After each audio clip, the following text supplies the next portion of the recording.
Hello, everyone. Very warm welcome back to The Doctor Will See You Now. I hope the reading's been going well.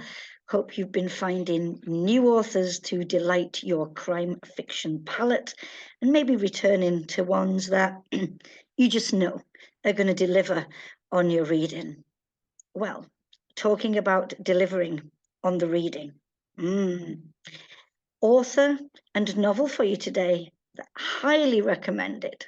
And just again, that idea of finding a new author that you just hope when you've read that debut novel and you think, please do it again. Anyway, without further ado, I'd like to welcome L.C North in for consultation. And well, L.C North, am I okay to call you Lauren? I was just going to say, please call me Lauren. Brilliant, brilliant, brilliant. Thank you so much. And there in the background, I don't know if do you have a copy that you can hold up? Because yes, I do. Sadly, I don't have one, so do hold one up so we can enjoy the delights and play. Look at that! How glorious is that? Matching nails still as well from all the Yeah, publication day things. They're fading. Yeah, I mean, I love that color coordination. That is beautiful. So, The Ugly Truth. It's out this month. So if you're watching, it's March 2023, and published by Bantam Press. Yeah, Yes. Yeah, wonderful. How does it feel to be a debut author? I mean, what's that sensation? What's been happening for you? It's been really mad. So I will confess to the fact that I'm a debut to book club thrillers and L.C North, but I've written as Lauren North as psychological thrillers. Yeah. So I'm not brand new, and I won't lie to everyone watching because I'm sure people will recognize the name. But this does feel like a debut to me. It does feel so different and so fresh, and just the level of publicity, the hardback, it's all completely new. And there have been points where it's felt a bit overwhelming because I spend most of my days just in my little writing office, writing my stories, and then to be thrust out into the big wide world so many times, it is daunting, but I have tried to enjoy it as much as I can. Brilliant, brilliant. Thanks for sharing that with us. That idea of, the book world is it's not a new space for you to inhabit, but how wonderful that inhabiting it as a in a different iteration of yourself as an author, and it still felt exciting and fresh, and not, oh well, we're doing this again. So I like that, you've had that almost like, I don't know, has it been like a new lease of life to your writing? I think in some ways it has. And I think what I hope is heartening to lots of people who are writing and publishing books at the moment is that I am not an overnight success. I did not write one book and it become this hardback that's in the shops. I have worked really, really hard for over a decade, and I have published lots of books, and I've had lots of paperbacks out, but it's taken me a long time to get to this level. And it's just been hard work and perseverance and looking at the market and seeing where I can find a space for myself in it. So it's been a great journey, and really exciting. And beautiful, encouraging words there. I know a number of people and many more out there who really believe in what they're writing and really want to see that out there, and sometimes circumstances transpire, and the timing and everything, and just trusting that it will happen. So, L.C North, The Ugly Truth. Now, I read that you'd studied psychology, and of course you talked about, previous writing. For this book, your knowledge, your studies, your expertise, how much does it inform the text that you've presented us with here? So it's all about Melanie Lang, Britain's most famous celebrity, who disappears from the limelight before claiming she's been held prisoner by her father in secret videos. And a Netflix documentary commissioned to find out what the ugly truth is of Melanie Lang. So it's all told through a Netflix documentary and Twitter, and it's about her life in the limelight over 20 years, with everyone she's ever known telling their story about her. And for me, it felt like so much of my own knowledge of celebrities and growing up watching Britney Spears's rise to fame and fall, and watching some of the other stories unfold. that has really shaped the book. So I think if you read it, you are going to see so much familiarity with other celebrity stories that have like been dominated the headlines over the last 20 years. So for me, it just feels like this is what I was watching happen across the media for 2 decades of my life. And I'm always quite drawn to celebrities and the weekly magazines and the headlines. And that's where it's all really come from. And I think there's a real sense of, for me, I'm always wondering, and maybe this is a psychology, but I'm always wondering what's going on behind the scenes. Like we've got this headline that says, so and so's upset because something's happened, and look at their face, don't they look really upset? And I think, but are they upset because something has happened, or are they upset because someone's shoving a camera in their face and they're taking their photo? So I'm always interested to know what's behind the scenes. And so The Ugly Truth for me is the book where I got to explore all that really in a fictional way. I mean, and you know, so up to date, the issues and the aspects that, you know, and things that pervade our lives, many of us, I think without us even realizing that they do. Oh yeah. And so then our thoughts and approaches and how we receive that kind of information. You talked about it, you know, sort of like 20 years, these ideas floating around. But I wonder, when did you come to the point of saying, I want to write about this? So I suppose my question is how long was The Ugly Truth in the making? So it was quite not long actually. So in 2021, I was in a really fantastic position. I delivered a book to my publisher a year early, and I had quite a lot of freedom. I was out of contract, and so I really wanted to use that opportunity to do something completely different, something fun that I hoped would allow me to take the next step in my career. But more than that, just something that I wanted to read. And at that time, there was a BBC Panorama documentary about Princess Latifah, who is the Dubai princess who was claiming in secret videos that she was being held prisoner by her father. And her father was claiming that it was a complete she was making it up. It wasn't true at all. She was safe and well and completely fine.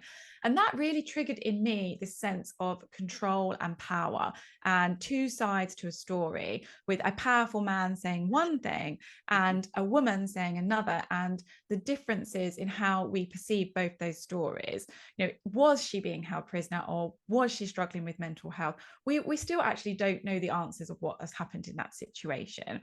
And at that very same time, there was a huge tidal wave on social media about Britney Spears and Free Britney from the conservatorship that her controlling, powerful father had over her. And so in my mind, I've got two situations here where I'm looking at powerful men and women who are potentially vulnerable, or just, you know, wanting to live their lives how they want to live it but can't. And I just saw an opportunity to have a really fascinating look at behind the scenes of a celebrity world. So Melanie Lang is, she was a model when she was thrust into the spotlight at 15 and spent 2 decades of her life in the media. So she isn't a singer, she isn't Britney Spears, and she isn't Princess Latifah, but she does have a billionaire business tycoon for a father who is very controlling and powerful. And so what you've got is, it's not based on one particular celebrity, but you will read and you will recognize a lot of similarities between that story and dozens of celebrity stories that we've seen in the media, and particularly with how the tabloid media have treated women in the celebrity world. You know, we put them on this pedestal and then we throw mud at them basically and try and knock them down again. And it's sort of looking at how that must affect the mental health of a woman. Yeah. I mean, you've raised some really important issues in all that you've been saying, and just maybe go backwards a little bit. The idea of, we love to see people do well up to a certain point, Yes, we and do. then we don't like it, and I wonder what that is. Or you know, can we recognize the tipping point of where we stop all that support and all that encouragement, and it can shift, as you know, as you've remarked, it can shift into something quite dark, quite sinister, and quite threatening. So again, coming back to the studies that you've done and what you know, what insight do you have into why do we behave like this with celebrities in particular? I have no insight. I am just a really curious person. And so the psychology that I studied, I did a 3-year degree at university, which was a fascinating introduction into psychology. But I'm in no way an expert in the way that people behave. I've certainly not got a doctorate. So for me, it was really just based on my perceptions of celebrity culture and also social media as well, because when I was first growing up, in my early 20s, and we had these tabloid stories, that was it. That, you'd be a woman who was a celebrity, and you'd have a story one day and the next day it would be gone. But now we've got social media, and it's just taken, it's a monster in itself, a beast, and every single thing that someone does is commented on and torn apart by people who believe that they know what's going on, and they've got no clue. But we're all armchair experts now on social media, so it's not just one tabloid story, it's thousands and thousands and thousands of people saying, God, doesn't she look fat today, or doesn't she look skinny, or isn't she ugly, or why is she even being talented, what's good about her. And I think there's, going back to what you were saying about like where the tipping point is, what I think it is sometimes when I notice now how I used to look at those stories is, well, doesn't she deserve this? Because hasn't she put herself forward for this? And I think it's recognizing those thoughts in myself that made me think about how I was perceiving people, and really, is that fair? Does she deserve this? So it's a really interesting question, and it's one I'm still exploring in more books as well about celebrities. It took me back to Princess Diana. Yes. And again, the vitriol. Mm. You've courted this attention, so why, and more recently with other people in the spotlight, so it's just a question of, you just have to suck it up and take it. And Yeah, exactly that feeling. yeah, very, very disturbing. So the format of your writing, and the different aspects that you brought in. And before we look at that, you mentioned the idea of, a Netflix documentary. Yes. Yeah. And again, there are so many wonderful examples. I do enjoy a Netflix documentary. I think the way they choose the subject matter, the editing, it's all good. Are you partial to a Netflix documentary? Oh gosh, And yes. and maybe a recent one, or one that stuck with you that you could talk to us about? You've put me on the spot there. Yes, I am very partial to documentaries of all sorts, actually, especially ones about celebrities.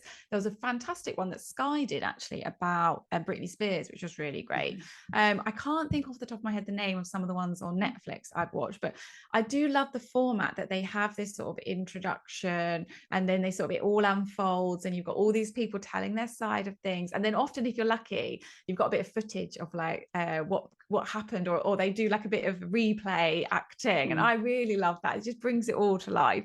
And I certainly watched a lot of those sort of documentaries when I came to write The Ugly Truth, because I wanted to get that feeling of you being immersed in a documentary. Yeah. And because again, I think for most of us, not everyone, of course, but for most of us, we are immersed in that kind of world. It's how we receive information. It's how we learn more about a situation. So I think, there's a lovely connect across the media there in the way, Yes. the way that you've done this. So the title, The Ugly Truth, and just sticking with that notion of documentary, and thinking of, well, that tricky concept of truth, and to what extent do documentaries bring us truth, and whose truth is it Well, I think that's a very anyway? interesting question, isn't it? Yeah. So I wondered, when you were you were creating this fabulous story, and where did you position yourself with regards to the truth? Well, that's such a great question. It's so hard to answer, but in my mind, I always just put myself in the feet, the shoes, not the feet, the shoes of the character who was at that time telling the story. So in the Ugly Truth documentary in my book, you've got the two main characters are her best friend Nell and her ex-husband Finn. And the story that they are telling is what they perceive to be their truth. And that's what I love about psychology, and I love about stories and people, is that people can tell you the same story and that they can have seen the same things, like eyewitness testimony. You see something and it gets absorbed into your brain and your filters and your perceptions, and then when you tell someone what's happened, that is going to be completely different to the person who was stood right next to them experiencing what should have been the exact same thing. So talking about what truth and angle I looked at, I was always just looking at the angle of how that character, through their perception, their lens, saw what they believed to be the truth. And then I left it to the reader to perhaps look in the middle to where what they could see perhaps was actually happening. And so to counteract Nell and Finn's story on the Netflix documentary, I had Melanie's father, Sir Peter Lang, being interviewed by a ghostwriter for a autobiography. And so he was side by side telling his version of some of the events that were being told in the documentary. And you just saw a slightly different side to it. And somewhere in the middle was perhaps a truth that is more palatable, I guess. It's just so hard. Like, as I said, we all see things so differently. And, you know, every one of my characters was telling their truth. And, you know, at the root of this truth, and I think regardless of whether we're celebrity or not, the whole thing of dysfunctional families, and the father-daughter dynamic. And I wondered if, when you were creating this story, you know, to choose father-daughter, not mother-daughter, not mother-son, why, you know, could you have envisaged a different configuration of those protagonists? Oh, yeah, absolutely. Because I think it's always about a parent and a child. So it could easily have been a mother and it could easily have been a son. But for me, having seen Britney Spears and her father and Princess Latifah and her father, and those stories were so dominant and so topical that for me, it felt right to do the same format, because I really wanted to capture that same sense of this is what's happening in the story. So I tapped into that, really. But it would have worked just as well, because it's all about the dynamic of a parent and a child, and where that line is drawn between caring for someone and controlling them, knowing what's best for them and guiding them to taking over their lives. And as a parent myself, I know that it's very hard to sit back when you see your children doing what you believe to be a mistake. And it is hard to sort of take that step back and to not try and control them. It's tough. So, and this is on a really extreme level, because all the mistakes that Sir Peter Lang was watching his daughter make was being like splashed across all the magazines and tabloids.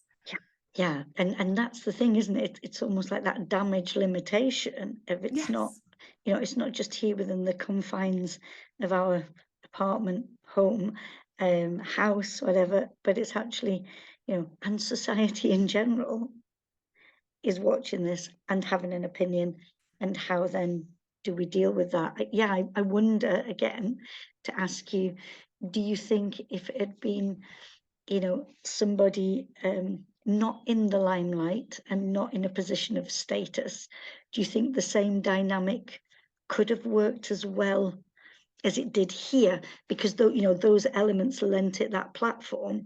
Could you have written this, you know, I don't know, in a Welsh village, you know, somebody who works in the local corner shop? I mean, 100% yes. You can. That's the beauty of stories, is there's a million different ways you can tell them, and there are so many different avenues, even as you're telling it, that you could go down. And that's what's so exciting about stories, is this is you know, this story isn't a new idea. It's just I'm telling it in a different way. So there'll be loads of other books out there about parent and child relationships, and this is just the way I've chosen to write this one. But the reason I think that it works better in the limelight than, say, a Welsh village, is because you want the reader to feel like, I wanted the reader to feel like the story they were seeing and reading is the same sort of story that they would swipe, tap and scroll through on their phone every day. And so for me, in order for them to buy into this and to want to know what really is happening, in the same way that we wanted to know what was happening in the Amber Heard and Johnny Depp trial that was splashed across all of social media and all across the news for months, was to make it about celebrities, because then you still have that draw that our society is always going to move towards. Like, all the tabloids and magazines that exist about celebrities wouldn't exist if we didn't want them, if we didn't feed that. It wouldn't happen. So we can be like all those big bad evil paparazzi taking their photos. These are just men and women doing their jobs, getting paid, and the reason they're getting paid is because people are interested. So because it's, you know, we want those we are stories. feeding it. Yeah. So we are really interested in that story. So that's why, for me, it had to have that same platform of a celebrity, even a fictional one. But coming back to the configuration of the people involved, is it true? I don't know. Do the tabloids, social media, are we more focused on female celebrities and what happens in their lives than we are in male celebrities? And again, I know that's very binary, but do you think that holds? Yeah, I absolutely think that we as a society feel that we have more of a right to comment on what women do and what women wear and what they say than we do about a man. And I think that is just going back to hundreds of years of the male status, in that, when a woman says something, it's a question of, well, is she having a bad mental health day today? Whereas if a man says something, it's like, oh, he was just in a mood. Like, it's a different way. It's a different perception that as a society, it's still so ingrained. And like, we're all trying and we're all wanting it to change, and changes are happening. But this is coming from hundreds of years of this sort of feeling and ways of viewing women, that it's not going to happen overnight, I don't think. So absolutely, women, certainly female celebrities, are certainly, I think, pointed at and pulled apart in a way that it just doesn't happen to men. Yeah, and as you say, that idea of, because for a while now we've been saying these things. So how long will it take for us to be saying these things until we start to see a change?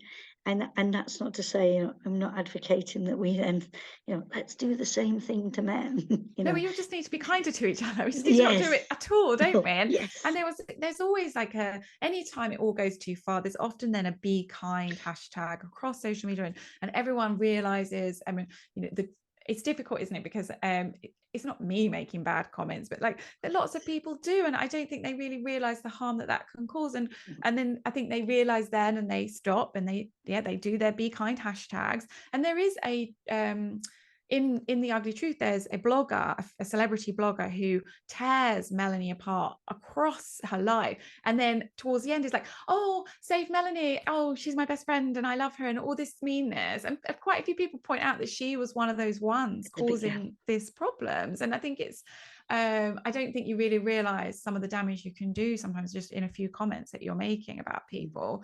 And so the be kind hashtag comes out, and then for a couple of weeks everyone's really kind, and then we just slot straight back into the old ways.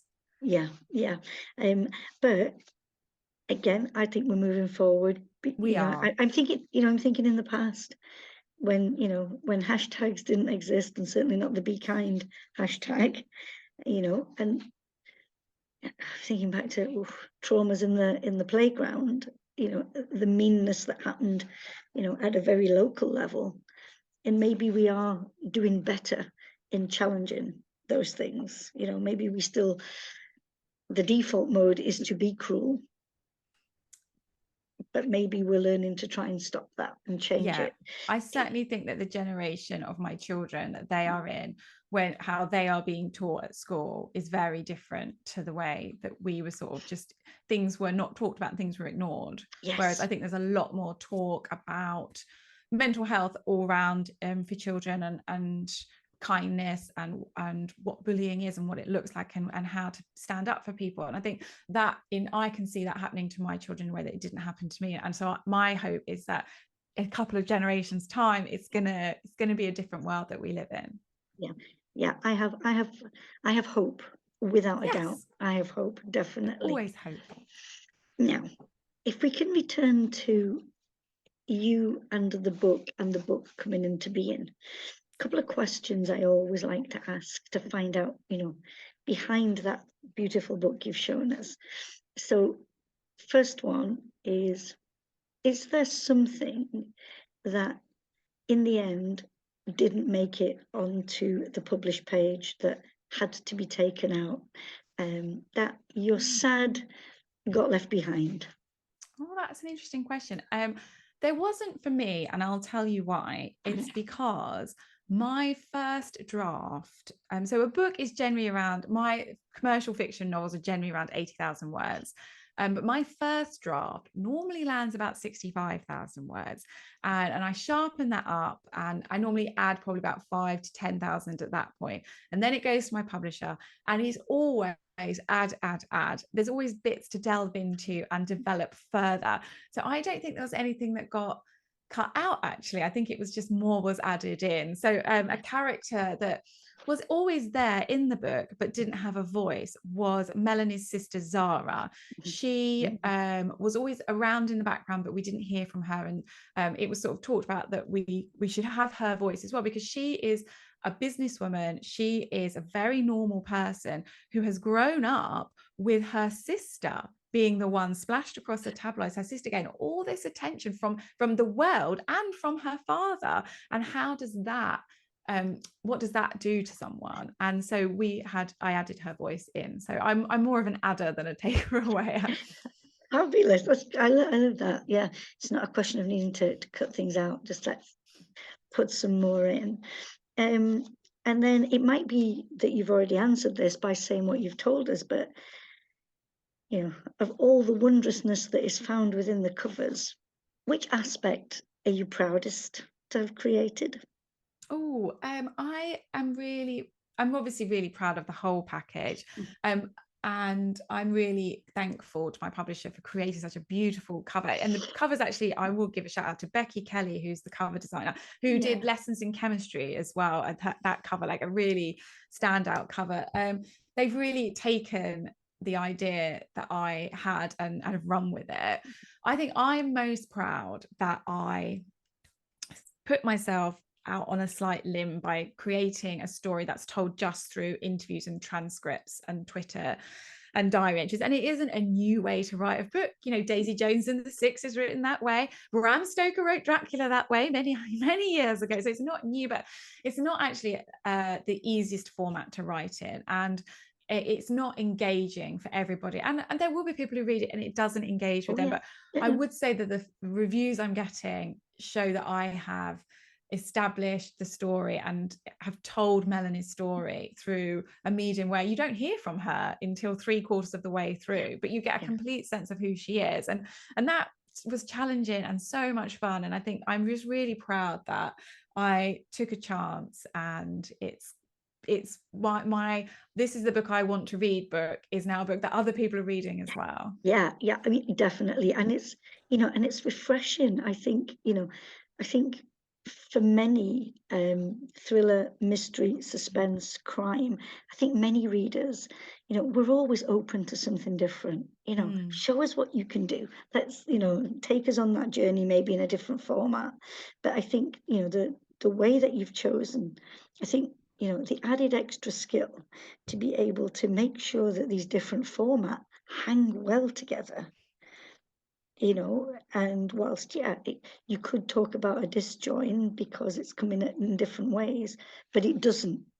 Well, but, I hope so. Yeah. But because it's all tell, don't show. That's what's mad about the format. Like I've like grown up as a writer being show, don't tell, show, don't tell. And now I'm like, tell, don't show anybody, tell. But how do you tell someone the story by also in a way that's showing them what's actually happening without using the terms that you would use to show things? Like I can't describe what someone looks like, and I can't describe a scene. All I can do is have this voice, and it's in that voice that you are painting the picture. But again, I think what's really great about how this format works now is it might not have worked 10 years ago, but because we've got all these Netflix documentary, because we can see how it would unfold in our heads, it does work really well. And it does, most definitely. Oh, most definitely. Yeah. So the bit, so this is my third question that I normally ask. The bit that you had to really wrangle with that was a little bit of a beast, but in the end, you got it to behave. The ending, and I Mhm. can't go into anything No, you about it, mustn't. so I No, no, wouldn't no. want to spoil it for anyone. But Mhm, it didn't. It needed. In order, it's very hard again with this format to have this build up of pace and tension and have a scene that culminates in all of that without losing the excitement of it, because I am telling you what's happened and I need it still to be exciting and for it all still to have the impact. That was really important that it had the mhm, impact. And so getting that right in all the different formats was hard, and it did take quite a lot of rewrites, and then more was added in to really give the impact at the end. But yeah, it's difficult because a lot of people keep asking me with it, like the question that you are asked throughout the book is, whose side are you on? Are you hashtag save Melanie or are you hashtag help Peter? And a lot of people like, I don't want to read a book where there's not a definite ending. So I don't, if that's this book, I can't read it. I was like, no, there's a definite ending, but you can still choose your answer. So I think I'm always like, no, there's an ending, don't worry. yeah, yeah. You'll be fine. But just hang in there. Just Right? read it, Yeah. you'll be all right. Yeah. Yeah. Yeah. Lauren, I have a last question about, okay, so the book is done, dusted, it's up there, you're busy with publicity, Mm-hmm. but if I know authors the way they are, you presumably are on with the next book. Yes. So while doing all this publicity, Mm. we're in March, aren't we? I'm also doing structural edits on the next L.C North book, which is coming out in the spring of next year. And I'm really excited about it. I can tell you the format's similar, Mhm. not the same. And the story involves celebrities, but it's completely different. And I'm really, really excited about it. That it's super fun. And I can't wait to share it with the world. So So yeah, it's exciting. busy. Yeah, yeah. I mean, again, having delved into the pages of The Ugly Truth and being given a read that really surprised me, in the Thank sense of, you. oh, yes, yeah. So, I don't wish to rush you for the next one because I know we're enjoying this one, but I think for people who get hold of The Ugly Truth and enjoy it, to know that we've got more coming Yes, from there's you. more I coming, think and that's so, it's a quick read as well, isn't it? Because of the yeah, format, you kind of can go exactly. through it. And I'm like, Oh, wasn't that quick to write, but I'm glad you read it really quick. yeah, the format. Again, I think that's the thing, the format for consumption and not wishing Mm. just to be consumerist. But in those busy lives, it's a text that is easy to immerse yourself Yeah, in. and to dip in and out of, and that was a real conscious Mhm, decision on my part, because, and I always say this, that I'm not competing with other authors and other books. I'm competing for people's time, and their time is often sucked away by their phone, and I'm the same. If I've got 20 minutes to read in the evening, I'm like, oh well, I'll just reply to this message, and I'm suddenly sucked into a different mhm. world. And I want to try and compete with that, and give someone a book that is going to they can dip in and out of in the same way they can dip in and out of social media. So that was Yeah, always my plan. yeah, yeah. Lauren, thank you so much for our time together. Thank you so much. It's gone so quick. Thank you so much, Jackie. It really has. I wish, well, I look forward to when we can have some more time. I hope at some point we can meet in person, I would love that. and Yes. discuss more about your writing. Just want to wish you all the very, very best, with The Ugly Truth. Thank you. I mean, it's set off, in such great reviews, and people, that I've spoken to have just been like, oh, yeah, it took me away from other stuff that I was having to deal with, and it just gave me that kind of, yeah, forget everything else and get in and find out what is happening with Melanie. Ah, well, that's my job done then. Yeah, you really have, you really have. So it just remains for me to say thank you and goodbye, and see you soon. Thank you and Thank goodbye. you. Bye.